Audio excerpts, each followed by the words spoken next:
Yesterday, armed policemen took over all routes leading to the premises of Cross River State House of Assembly. Their presence follows the High Court ruling on Monday sacking 20 lawmakers in the state for defecting from the People's Democratic Party to the All Progressive Congress. Meanwhile, Speaker of the Cross River State House of Assembly, Eteng Jonah Williams, says he's not aware of any court judgment sacking him or any House members. And neither is he nor any of the affected members have been served with any court order. A lot to unpack this morning, Tundum. So this is battle season. More lawmakers might be going. We still have many cases pending.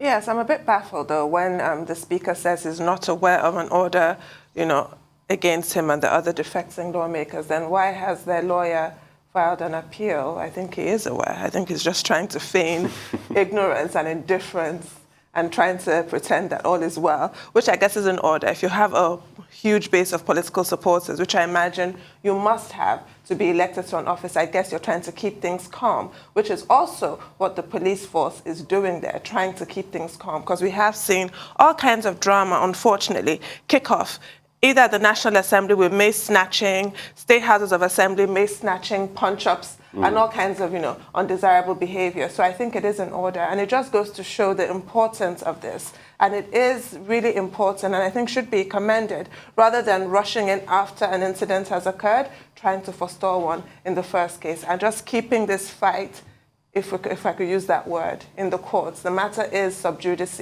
but an appeal has been filed bordering on even jurisdiction, whether or not the court in Abuja was the right court to have heard that matter. It also has long-term implications for this habit that we've all pointed to of politicians decamping willy-nilly from one party to the other. Well, again, let me restate some of the things I said yesterday. One, that we need to commend the judges for taking this enlightened position with the fact that, when you are a member of a political, that mandate belongs to a political party. The ticket belongs to the political party, not to the individual, to the extent that we do not have independent candidacy in Nigeria. And both Justice Inyang Ekwo and Justice Taiwo, after him, both upheld the spirit of Section 221 of the 1999 Constitution, which says, more or less, that, look, candidates hold the ticket as trustees for the political party. It's the name of the political party that is on the ballot. When people vote, it's majorly in Nigeria the political party that they vote for. And a trustee cannot run away with the object of the trust. That is what is being tested in this matter. And what the two judges in this case have done is to take a progressive look at it. And I said that it would be good for our jurisprudence, for even the matter to go all the way to the Supreme Court, so that we can have real clarity in this regard. Now, the judges have also relied on Section 68, whether there is dispute or not. And these two major issues were particularly dealt with by Justice Taiwo, in his ruling. He said he raised the question of jurisdiction because the defendants raised the question of jurisdiction. And he said, no, the Federal High Court, has jurisdiction in the matter. He cleared that first and foremost. And then he established the point that the ticket belongs to the party and not to the candidate, and that we should reach a point in this environment whereby people cannot shortchange the electorate.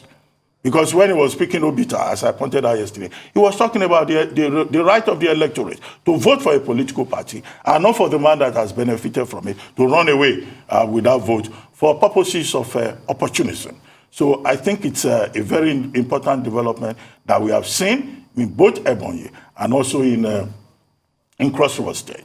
Now, let it be recalled that I think in the Second Republic, when Abubakar Rimi left the People's Democratic Party on the platform of which he had become governor, and he moved to the NPP, he voluntarily resigned his position as governor. This is a matter of historical fact.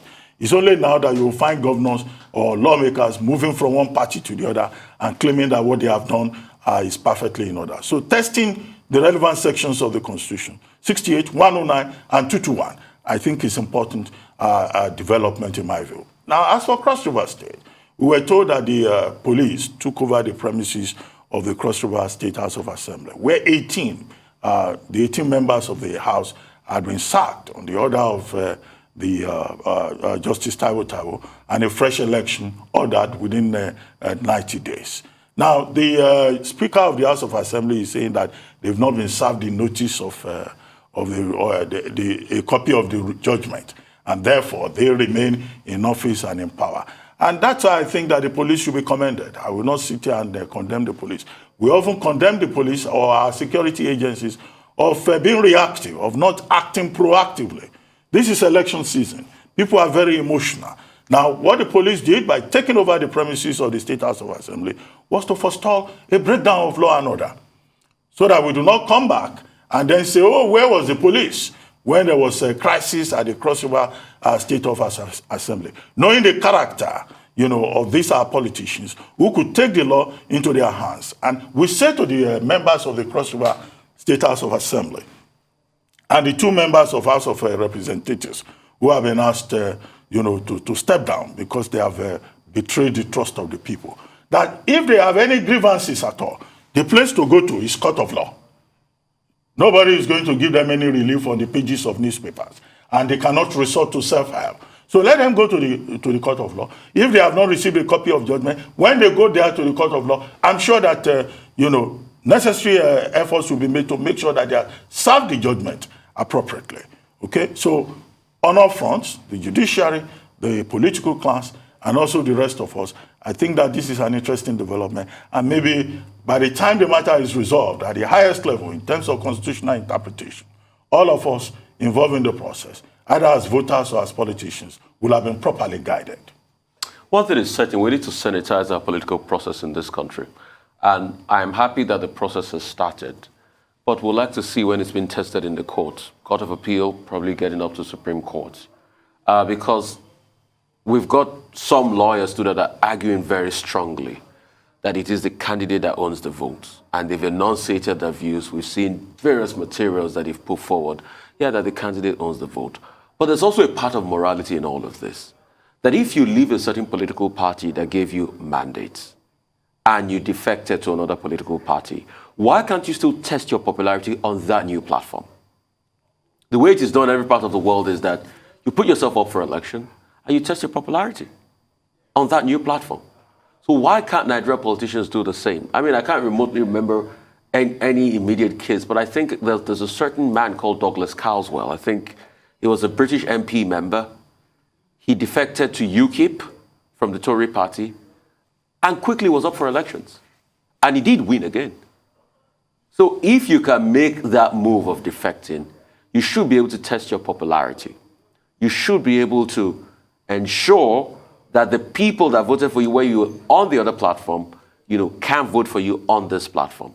So the question is, when are we going to nip this defection in the bud? Because it is sad for democracy in this country that you don't even know the political placement of most politicians. It's just a matter of the next election. Most politicians running for presidency, those presidential aspirants now, have gone full circle about 3 or 4 different political parties. In fact, we don't even know where they are.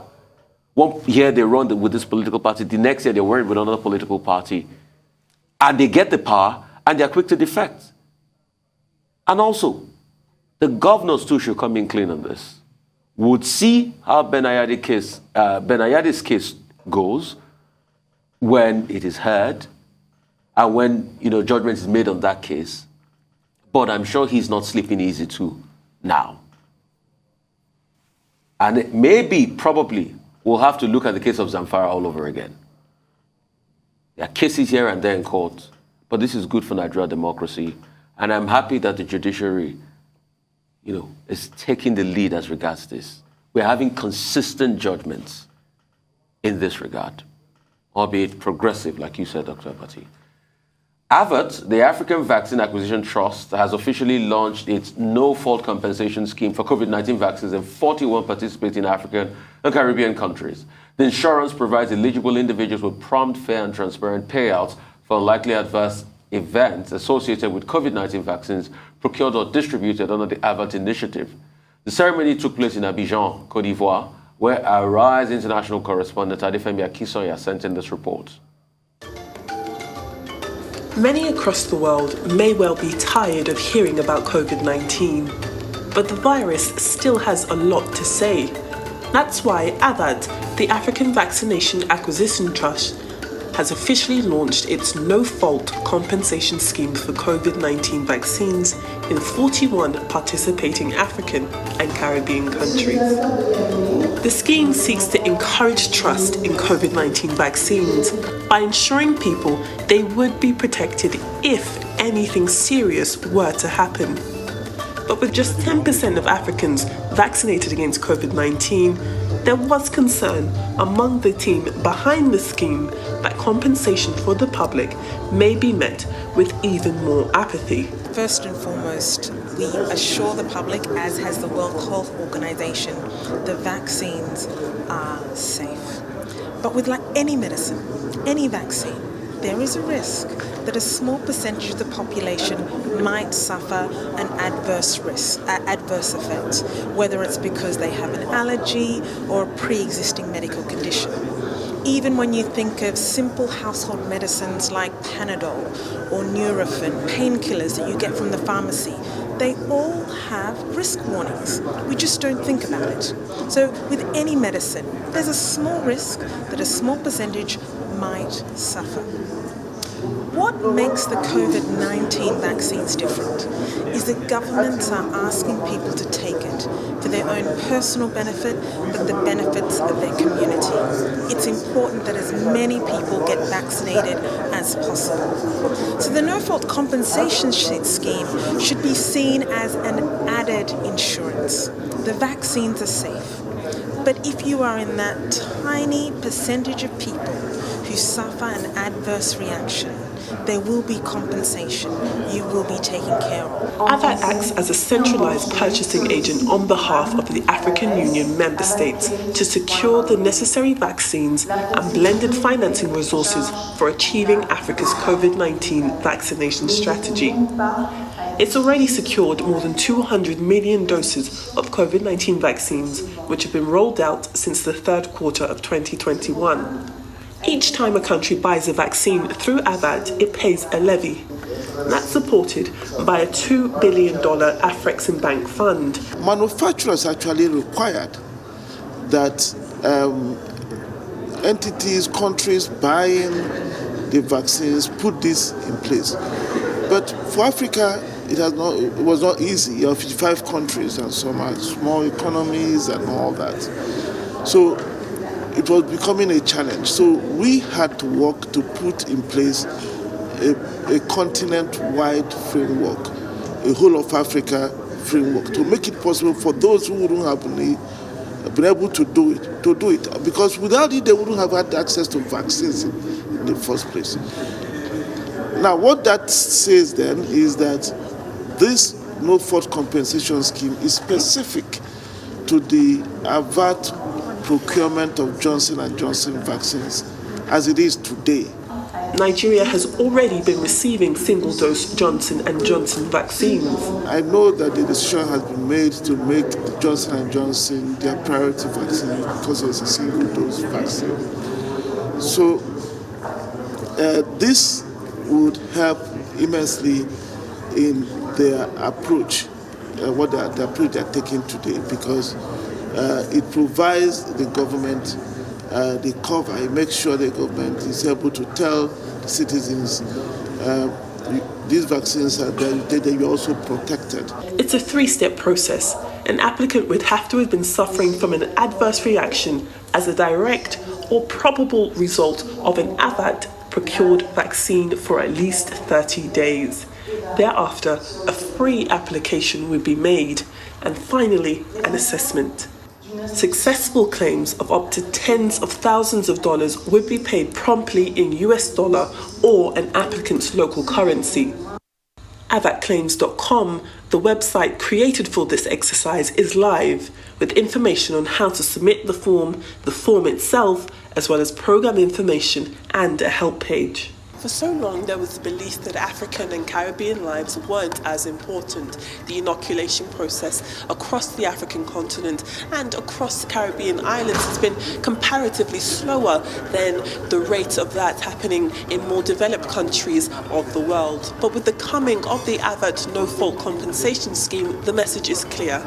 African and Caribbean lives matter. They are important. They are worth ensuring against the worst that could ever happen as it pertains to COVID-19 vaccines that have been purchased directly from this scheme. Adefemi Akinsanya, Horizon News, Abidjan. All right, and now joining us from Abidjan is Rise International correspondent Adefemi Akinsanya. Femi, great to have you joining us from the beautiful city of Abidjan.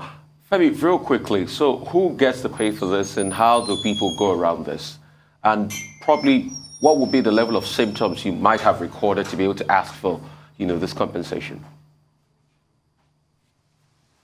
Thank you very much. Good morning to you all. Well, we're fine. When it comes to the level of injury or an adverse reaction, they define it as something serious. So what they're trying to avoid is a situation where somebody says, I've had my vaccine, I've had a sore arm, and because of that, I believe I'm entitled to compensation.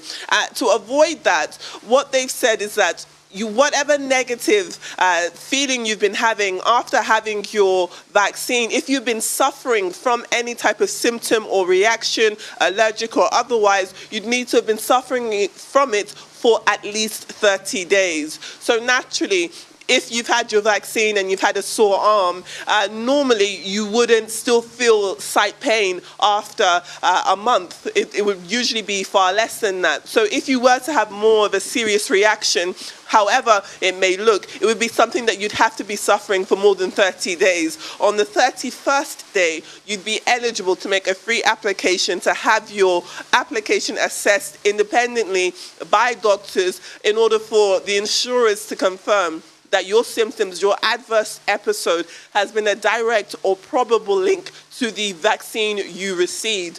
And the vaccine you received has to have been bought by your country via the AVAT scheme. AVAT being the African Vaccine Acquisition Trust. Had your country purchased the vaccine that you took and had a reaction to, you would be eligible for that. So for now, as it pertains to AVAT and the countries and the vaccines they have sold to those countries or procured for those countries, it's only the Johnson & Johnson single-dose vaccine, which Nigeria has already started receiving from other bodies. We know that the European Union had donated millions of vaccines of this Johnson & Johnson vaccine. However, it would have to be Johnson & Johnson vaccines that have been procured or distributed by the African Vaccine Acquisition Trust in order for an applicant to be eligible for compensation. What kind of compensation is available for in those rare, I must stress, occasions where somebody had such a severe adverse reaction to the vaccine that they actually died? We have heard those reports, thankfully not that many, and certainly not in Africa. But you do hear of, I don't know, lawyers and what have you, the breadwinner of a family who had like some kind of blood clot and died. Is there any kind of compensation scheme in that unfortunate event? Thank you, Tundun. So when we were at the press conference, they did shy away from specific payout numbers. However, before the press conference started, I did speak to the people who had been part of the process of underwriting this insurance, this compensation scheme, and asked them what the maximum amount was. And they told me it was between 40 to 50,000 US dollars. That would be the top end of a cash payout. And those monies, they say, would be paid promptly after a successful application would have been made. So it is money, and that money can be paid in US dollars or an applicant's local currency. But the belief is that no one would ever have to receive a payout because they are so confident in the safety and the efficacy of these COVID-19 vaccines. You know, one thing that also would jump out, you'd imagine that when we look at the level of apathy as it pertains to vaccines across the African continent, just 10% of Africans are vaccinated against COVID-19. That could be a question of access, but it's also a question of choice. People still feel uncomfortable. And naturally, there was the belief that when people hear about compensation, it would almost have an adverse reaction. Well, why would I be more inclined to take the vaccine if you're offering me compensation? Are you trying to say that there's a risk that I would have an adverse episode? And according to AVAT and AFREXIM and the African Union and the World Health Organization, it's the opposite. They are so confident that you will not have an adverse episode that they've made it clear that should anything happen to you, these are the options that are available to you. And it's not a secret, manufacturers had required this level of insurance from governments for a very long time as it pertains to COVID-19 vaccines. But because when we look at the time it took to develop these COVID-19 vaccines, it was a far shorter window than usual vaccines. So some things kind of fell by the wayside. And I think this is in a situation where they're trying to catch back up and make sure that governments who are procuring these vaccines are protected, since it is the governments who are telling the public to take them. Okay, at the level of principle, I think this makes sense. It's encouraging. The OECD countries are already, adopting a similar approach. But the question to ask is, at the press conference, was there any attempt to define the mechanism, the structure? Because here we're dealing with over 50 countries involved in the AVAT, African Union COVID-19 process. Was there a definition of the process, the structures in place? How do people access this compensation scheme? It's important. And then the other leg of this is the conversation that is going on in the United States and in some other countries. Businesses, for example, approaching insurance companies to say they've suffered losses and they expect, a payout and all of that. Would there be such a possibility in Nigeria or in Africa generally, whereby, companies can also make claims for losses on account of COVID? But this is at the personal level. What's the structure and the extension of the conversation? Yes, well, thank you, Dr. Rubin. So here it is. There are 41 African and Caribbean countries who are currently eligible for this scheme, for this compensation scheme. And the way they've put it is that it's very simple in their words. It's 3 steps. You would have to first and foremost wait and be sure that you've been suffering from your adverse episode for at least 30 days. Thereafter, you're able to go on to avatclaims.com where you will find the application form, fill it out, upload any supporting documents, send that off. It is free. And then wait to hear whether or not your claim has been successful. And in the aftermath of that, the way they've told us at the press conference is that it'd be quite a swift payment process. So it is quite simple in terms of the way they put it out, but it's about making sure people are aware of the eligibility behind it, making sure that if you've ever had any type of adverse reaction, it would have to be from a vaccine that was procured by your country via the AVAT scheme.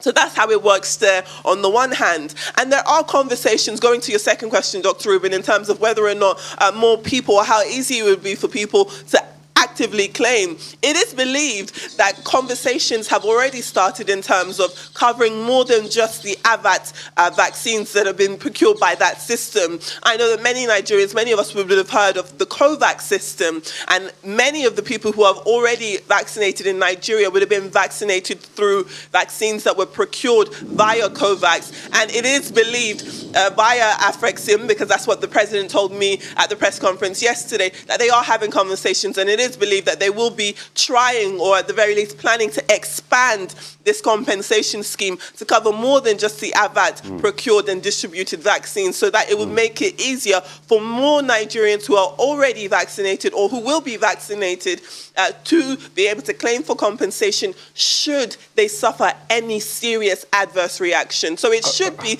as you said, in principle, something that encourages more people to be inoculated, and something that would definitely challenge the level of apathy across the African continent as well as the Caribbean islands. Okay, Femi, real quickly. We know the symptoms sometimes mask and they behave like symptoms of long COVID. Adverse vaccine reactions sometimes might behave like symptoms of long COVID. So where do you draw the distinction? The way they put it to us, the distinction is time. If you have been suffering from something serious, and the way they define serious to us was time, if you've been suffering from something that has been a direct or probable link to your vaccine that had been procured from AVAT, you would be eligible to apply for compensation. So for now, the level of seriousness is defined as time. If you've been suffering from this adverse episode for at least 30 days, you'd be eligible to apply and see whether or not they would find your claim successful and see if you'd be entitled to a cash payout. Thank you so much, Femi. Really appreciate you for your time. That's all on News Headline. We'll take a short break now. When we return, we'll have Ruth Sodiri, Michael Wilson, Adesu Amoro, and Aaron Akerjala give us updates on Africa and global business, COVID-19 and sporting activities across the globe. Stay with us.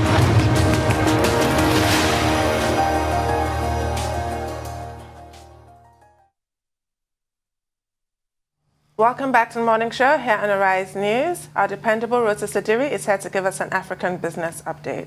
Good morning, Rotis. Good morning, Tunde. Good morning, Rufai. Good morning, Doctor. Yeah, so I think it was yesterday or the day before, ECB, European Commission leaders, not ECB, that's the European Central Bank, but European Commission leaders got together to discuss how to inflict more sanctions on Russia. They are torn, like the Natalie Imbruglia single, between trying to inflict more sanctions and then weighing what the impact will be of not being able to import gas and oil from Russia. Their meetings included roundtables with players in Africa's oil and gas sector, and our very own Bosun Omofaye has a special report where he looks at whether or not the African continent can take advantage of providing gas to the European continent. So let's take a look. 2 years before Russia invaded Ukraine, the South Africa-based African Energy Chamber released a report that forecasts the continent will provide up to 20% of global natural gas needs by the year 2025. That optimism was linked to the potential and investments in natural gas being made in Nigeria, Mozambique, Senegal, Tanzania, and other countries. Now in 2022, the ongoing Russian military operations in Ukraine and the attendant economic sanctions against Moscow have opened an even bigger window of opportunities for Africa to step on the pedal of its gas supply to the world. Probably East Africa, Mozambique, Tanzania, Ghana. These are guys with significant newfound reserves, probably don't have vesting contracts, long vesting contracts already for all of their proven gas reserves, and where we've seen significant investment in building gas infrastructure over the last 10 years. So they may be in the best position. Unfortunately, they don't also have gas pipelines running from East Africa to the Maghreb to North Africa, from where you can have easy access to the European markets. So it probably would have to be LNG. But those are maybe the markets that are at this point more prepared to take advantage of this opportunity than most across the continent. But while optimism, potential, and opportunities are encouraging, reality and facts can be a different ballgame altogether. Africa boasts of massive gas reserves estimated at 625 trillion cubic feet and yet accounted for 10% of global LNG output as at 2018. The closeness of Africa to Europe is already a positive for the 1,400 kilometers Maghreb-Europe gas pipeline network linking Algeria via Morocco with Spain. There is also the Nigeria's ongoing 4,128-kilometer Trans-Sahara gas pipeline looking to supply 30 billion cubic meters of natural gas every year to Europe. The question here is not if we lack the gas is there. However, the infrastructure to get gas into Europe, it is not there. There is already an agreement on the Trans-Saharan gas pipeline going from Wari, Nigeria, through Niger and into Algeria, but that needs to be funded. It needs to be paid for. I even think if financing comes in on this pipeline today, it might even cause reasons for some of these wars to stop. But despite the volume of reserves and proximity to Europe, Africa's foot on the gas pedal is barely felt. The continent faces a huge gas infrastructure investment gap of about $75 billion, which new interests from international oil majors such as Total Energies, ExxonMobil, and Shell are looking to bridge. Another key area that Africa's gas producers need to pay attention is the weak local industrial manufacturing support. One of the greatest challenges we have seen in the oil and gas industry is manufacturing. Most of the components we use in the sector are all imported and brought into the country. There is dearth of manufacturing all over the country, be it in the oil and gas sector, be it in other sectors of the economy. Analysts believe that a number of Africa's gas projects are unduly delayed, often due to politics and poor governance. For example, after 17 years of delays in execution, the Nigerian government in 2021 moved to reactivate the Brass and Olokola liquefied natural gas projects, both worth some $30 billion under the country's new Decade of Gas initiative.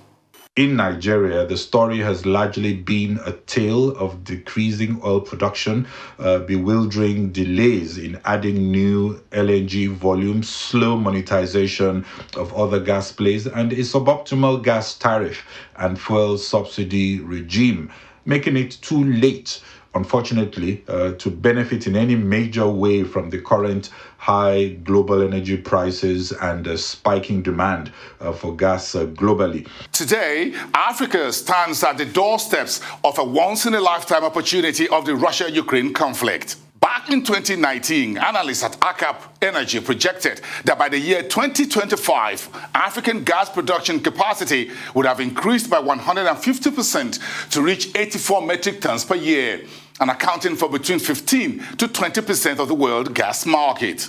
That outlook is considered achievable considering new massive gas discoveries over the past 10 years, including multi-billion-dollar projects such as Nigeria's LNG Train 7, this $2.7 billion Ajaokuta-Kaduna-Kano gas pipeline, Senegal's Greater Torch project, and the Tanzania's LNG liquefaction plant, among others. 92% of Africa's proven gas reserves are in 5 countries: Nigeria, Algeria, Egypt, Libya, and Mozambique. There is really no infrastructure to take gas today from Nigeria and Mozambique through to Algeria, which has a direct link, or Morocco, which have direct links to pipelines in Europe. We already have established contracts for Nigeria and Mozambique's LNG with markets in Asia, and it will be very, very difficult to break those contracts. Sadly, the ability of African gas producers to harness its huge strengths and opportunities under the present circumstances are constrained by 2 key factors. Algeria has significant challenges with its reserves, even though today it is the foremost producer of gas in Africa. Morocco has also challenges with its reserves. Libya has significant challenges with its infrastructure, and because of the instability that we have there. In the meantime, the quest by Africa to replace a major part of Russia's existing 40% gas business with Europe will not be a walk in the park. Norway supplies some 19% of gas to mainland Europe. Azerbaijan brings 9% to the table, while about half of US LNG shipment in December of 2021 was destined for Europe. There is also the new global energy transition agenda and its implications for Africa's hydrocarbon industry. Now, what do we have to do as Africans? We need to sign deals. We need to close it. We need to be more market-driven. The idea of resource nationalism, it's not going to help us. Now, the Russian war in Ukraine is today a defining moment for Africa's gas industry as Europe looks to Africa for a helping hand. What remains to be seen, however, is whether the continent will allow a good crisis go to waste. Bosin Omofaye, Arise News. All right, it's like a blockbuster Nollywood movie.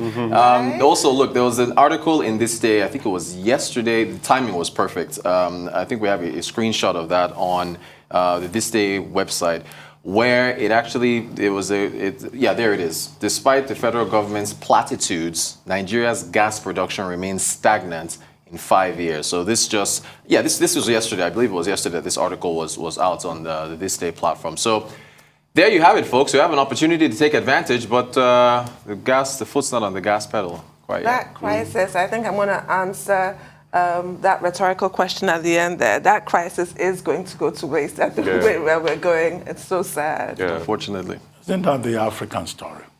We're never prepared. African leaders are not competitive enough. Some of the issues raised by Bulletin in that brilliant documentary includes politics, the failure of governance, emphasis on rhetoric rather than action, whether it is in Mozambique or it's in Nigeria or it's in Morocco or it's in Algeria. The North African countries are perhaps even better off. Where you'll find the real disruption is in the sub-Saharan African countries that have these opportunities. And it has taken the crisis in between Russia and Ukraine. Russia is the major gas station of the world. And now you have the countries of Europe, you have the US, all talking about new sources, alternative sources of energy. What is happening? The crisis in Europe will have provided a great opportunity for African countries. That trans-Saharan gas pipeline that he has been talking about has been on the table for decades. In fact, at a point, Nigeria and other countries declared what they call a decade of gas. We've not been able to move forward in that regard. And if we use Nigeria as an example, this the report that you referred to, the Nature report, I was shocked to see in that report by this day that even about 4% of gas produced in Nigeria between 2016 and 2020 cannot be accounted for. And that despite all the efforts that have been made by the Nigerian government, the flaring gas regulations and similar other measures, gas pipeline projects, about 8 of them that the government has since introduced, that we've not made much progress. The flaring of gas, we've been on the flaring of gas for more than 2 decades.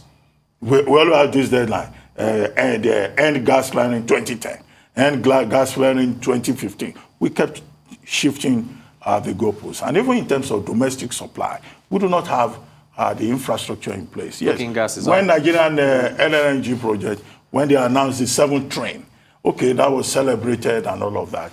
But look, that cannot even scratch the surface because we've not been able to meet domestic supply, not to talk of meeting, external supply. And yet Nigeria has over 200 trillion cubic feet of gas. There are persons who refer to, Nigeria as more of a gas nation rather than a crude oil country. So this is a wake-up call. But I hope, all these highlights that have been indicated, that the relevant leaders in the affected countries will see it as a wake-up call and then take the gas project, the gas infrastructure project, the domestic supply end of it more seriously. The situation that has happened in Russia and Ukraine, nobody could have predicted it, with great confidence that this will happen at so time. But the thing, of course, is that we have missed the train on this one. But it's important that, we reflect on it. And I find that report by Bulletin particularly very insightful. Oh, yeah. You know what the Chinese say? The best time to plant a tree is 20 years ago. The second best time is now. So we ought to have done this gas thing 20 years ago. Well, we're behind schedule. And like Tundu said, we're going to let this crisis go to waste. Because you know what? We don't plan. And when you don't plan, you plan to fail. Even with the gas we have, we can't provide power for ourselves. Most of the power stations can be fired up with gas because it's difficult to get the gas. And we've had gas for so many years in this country. I am sure when they bust the first, heat in the ground for oil to come out in Oloibiri in 56, I'm sure gas came out with that oil. It's a byproduct of it's a byproduct. Yeah. But what did we do since 56? Associated gas. Yeah. Nothing. We're kidding. We're playing around. When we had all the investment from 73, from 93, I thought we'll have used some of those monies to invest in gas. But we didn't. So we've been playing. Even when we set up NLNG in, I think, 96 or 97 or 98, what did we do? Nothing. So this is just the problem of Nigeria. And I'm happy that Bosnia has brought this to bear. But look at smaller nations like Norway. See what they're doing. And guess what? Almost all this gas Norway is shipping out. Do you know they have a sovereign investment fund when they're saving the money in the future? The Norway Sovereign Investment Fund is about the biggest in the world, invested in all blue chip companies. Even if you make the money from gas, some governors in this country will say, let's not save it, let's eat the money, wadu, wadu, wadu. We are jokers in this country. Big jokers. That was wadu. Thank you so much. Thank you so much. Thank you. Moving on now to more business update. Michael Wilson joins us from London. Good morning, Mr. Wilson. Good morning. Yes, so basically Chinese internet stocks in Hong Kong doing extremely well this morning. They're hoping that there'll be less regulation in China. That's the actual bottom line of that. So the Nikkei up about 3% as a result of that.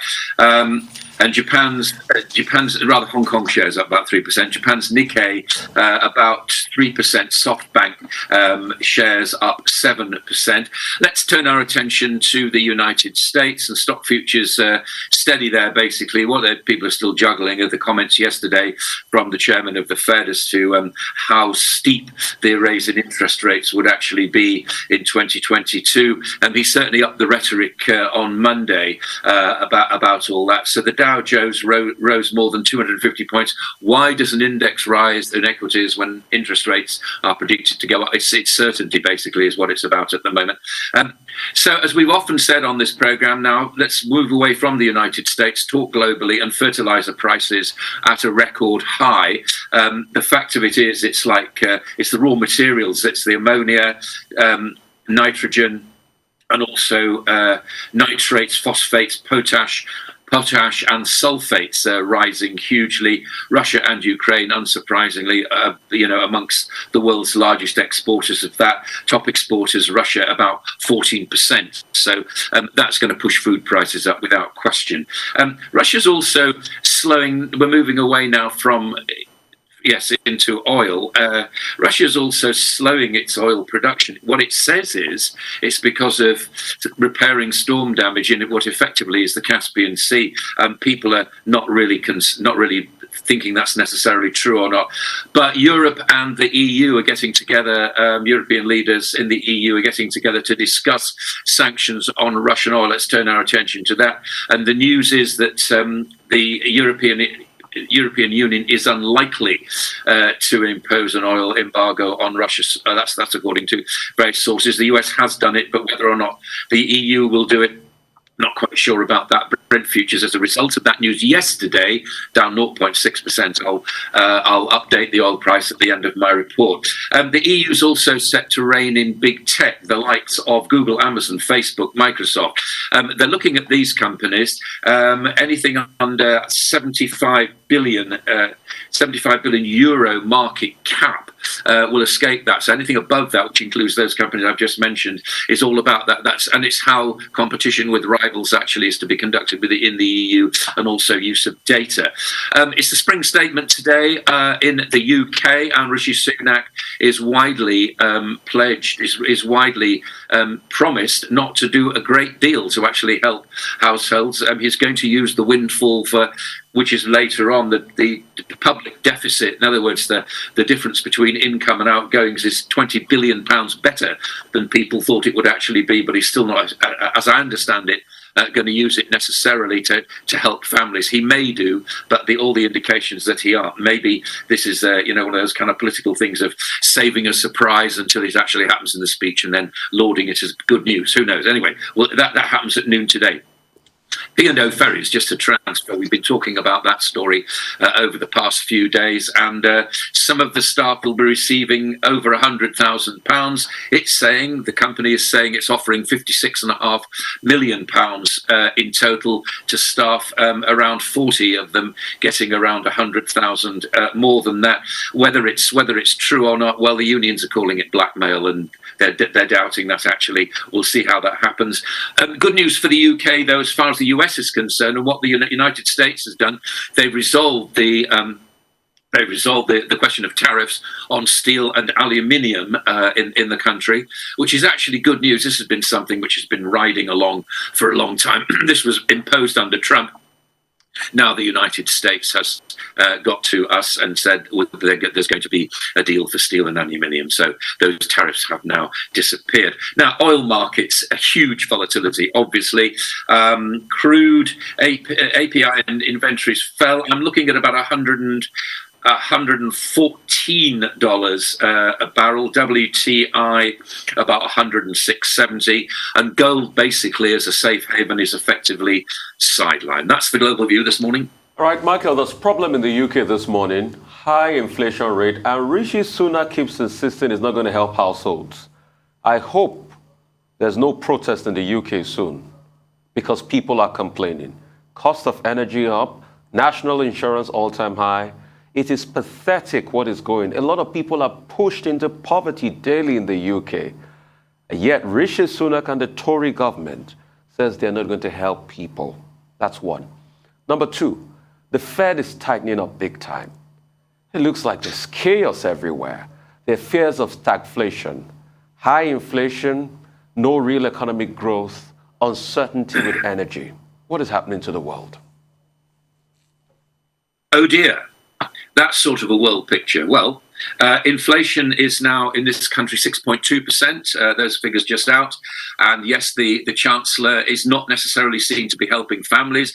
What he's doing is he will eventually cut taxes. He's playing politics, basically. Doesn't want to do anything right now if he doesn't have to. He may help families. There may be a little help as far as fuel duty is concerned. But I don't think there's going to be a lot. We're not really in that position yet. And to take a long-term view about everything is very difficult these days because the war between Ukraine and Russia is changing on a daily, if not an hourly basis. So predictions about that are very difficult. Not defending it, just saying that's the reality. As far as the United States is concerned, we talked about this yesterday. I still hold my view, like you do, that stagflation is the problem there. There is growth. There is jobs growth in the United States. It's a huge country. It is the largest economy in the world, and the Fed is actually having to do it. Yes, you're right. They were slightly more hawkish. Jay Powell was slightly more hawkish on Monday and Tuesday about what's going to happen, and still the markets are guessing. But one thing that's helped them is at least there is a certainty about this. And whilst there are investment problems about rising interest rates, there are investment loopholes as well, and investments to actually look at which are good as far as investors are concerned. And in times of high inflation and high interest rates. However, the gap between Wall Street and Main Street still remains as wide as possible. You're absolutely right. So we look forward with trepidation, as we often do.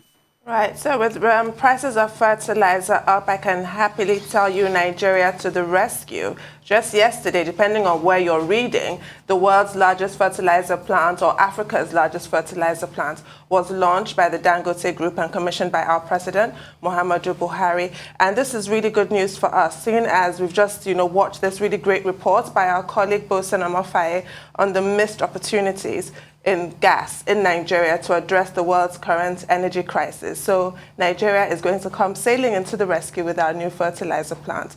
And on P&O, I'm particularly interested in that story because of the way we've had foreign companies come into Nigeria and also treat our staff quite shabbily. There are some colonial undertones, and there have actually been abuse, physical abuse, and murders. So I'm really interested in how your government handles that P&O crisis. Can we just expect this to all be swept under the carpet, though? Because it is seeming, if you're listening to the shadow cabinet, the Labour, the opposition, really is quite critical of the Tory government and feeling that they're not really going to take any kind of decisive action against P&O ferries. Well, I don't want to get into politics between Tory and Labour, quite honestly. Let's look at the markets. Let's look at actually what's happening. And as far as P&O is concerned, I think a lot more is going to come out about this. There is a great unhappiness within the company. And if you want to know how not to handle a crisis, then this is a prime example of that. It may be that there are some payments going out to workers. I don't know. We will see. I know there's a lot of, according to press reports, and believe me, once they get their teeth into this, these stories will keep coming out. And how there's been a lot of unhappiness amongst senior management as far as P&O is concerned, and as far as the bosses of DP Ports are actually concerned as well. The ruling from Dubai has not been appreciated, particularly by the senior management of P&O.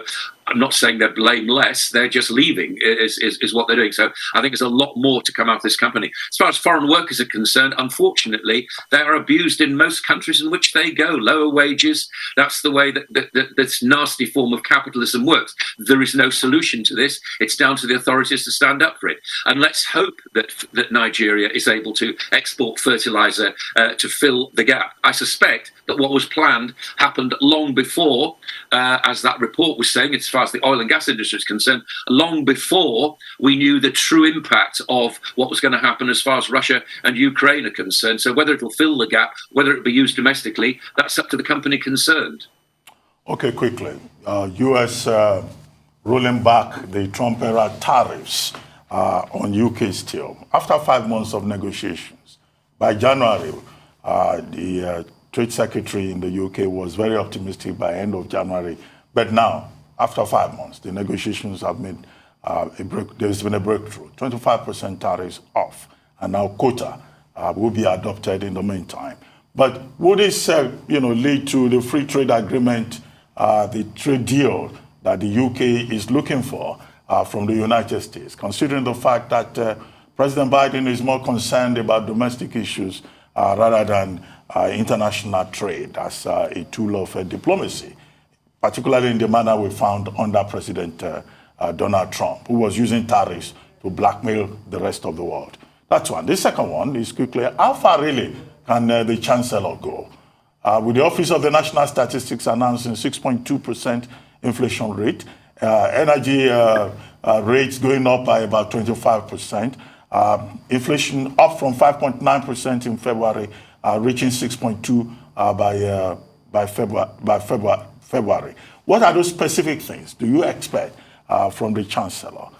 Maybe perhaps with regard to insurance hike, child benefits, fuel cuts, energy bills, and those low-hanging things that he can do. But how far can that go, really, in mitigating the cost of living crisis in the UK? I don't think he'll go very far. I mean, that's the sort of crumbs that we're getting before the spring statement. That's the kind of message that's been put to the parliamentary lobby, and that's what they've given to the newspapers this morning, and also most of the news services as well. There will be little help. What he's seeing this windfall, he quite correctly point out, which has happened much better income than had been expected because of the quick rise out of the pandemic in this country. But there certainly is a crisis, and I think whatever is sprinkled and given as good news will actually not do an enormous amount. Yeah, of course we're facing a crisis. Every country in the world is facing the same kind of thing. Things that big tectonic plates are changing all over.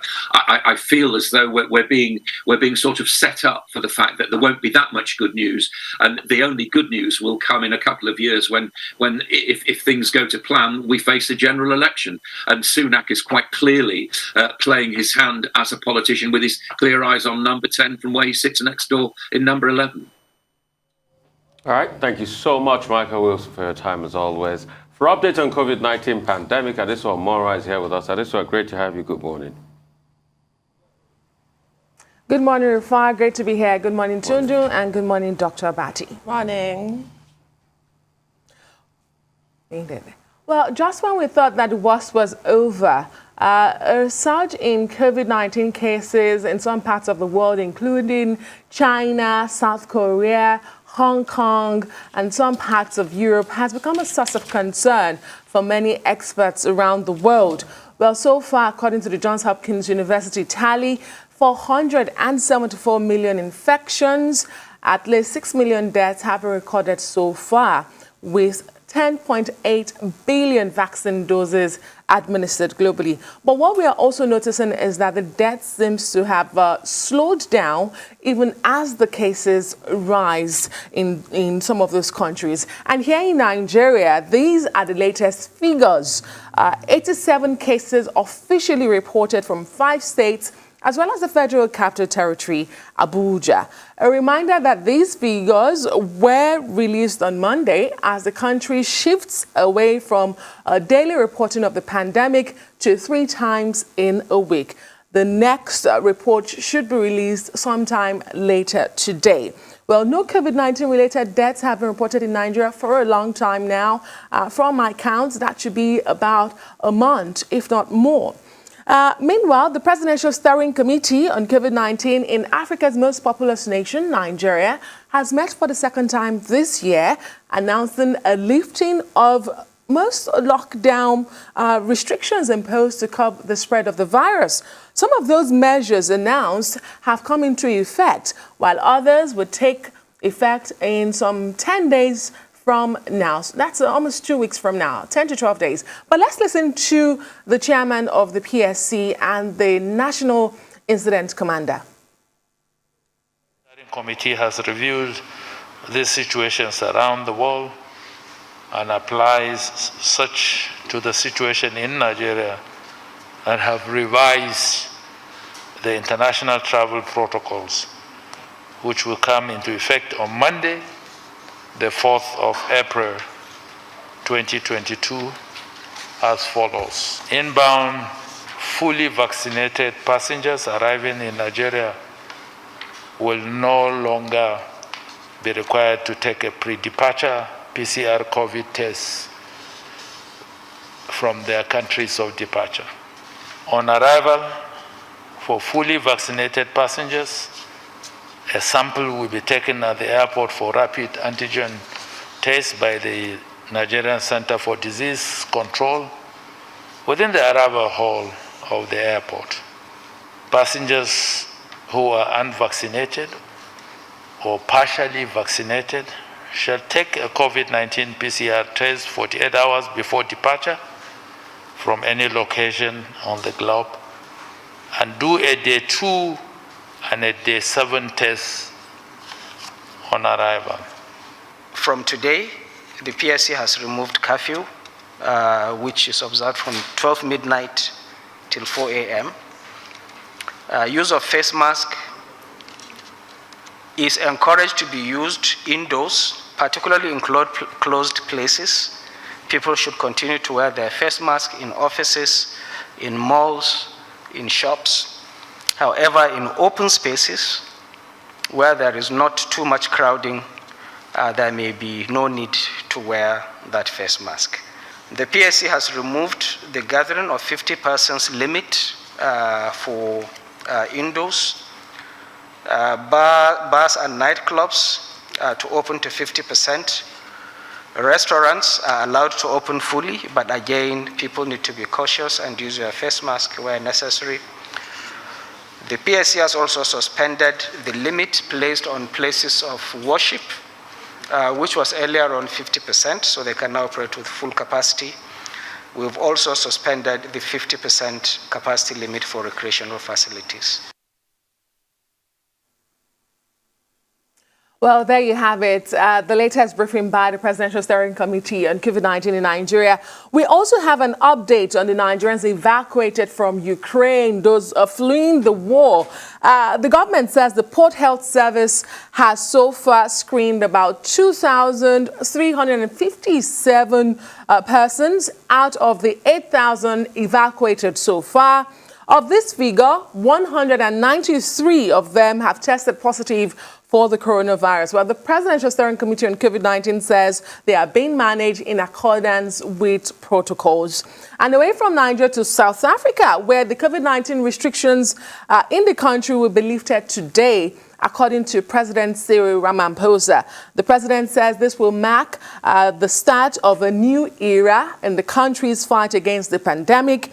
Some of the measures that will be lifted today in South Africa include masks no longer required outdoors in the country, but will continue to be required in public, indoor spaces, including shops, offices, and public transportation.